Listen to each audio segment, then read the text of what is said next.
Chapter 6. What shall we say then? Shall we continue in sin, that grace may abound? May it never be. We who died to sin, how could we live in it any longer? Or don't you know that all we who were immersed into Messiah Yeshua were immersed into his death? We were buried therefore with him through immersion to death, that just like Messiah was raised from the dead through the glory of the Father, so we also might walk in newness of life.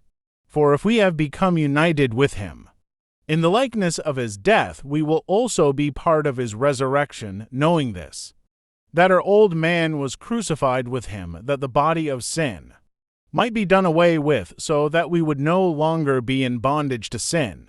For he who has died has been freed from sin. But if we died with Messiah, we believe that we will also live with him, knowing that Messiah, being raised from the dead, dies no more. Death no more has dominion over him. For the death that he died to sin one time.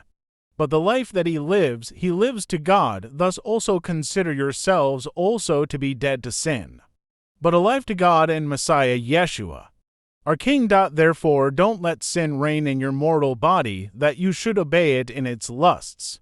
Neither present your members to sin as instruments of unrighteousness, but present yourselves to God as alive from the dead, and your members as instruments of righteousness to God.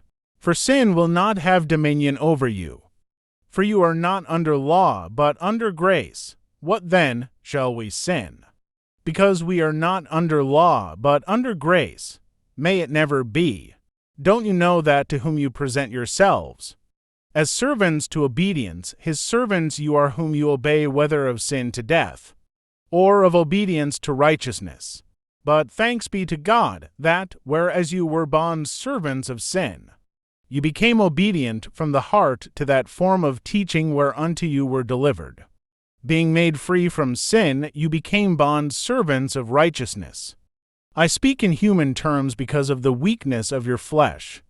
For as you presented your members as servants to uncleanness and to wickedness upon wickedness, even so now present your members as servants to righteousness for sanctification.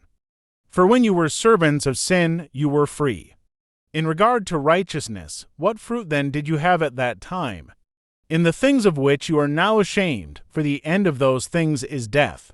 But now, being made free from sin, and having become servants of God, you have your fruit of sanctification and the result of eternal life.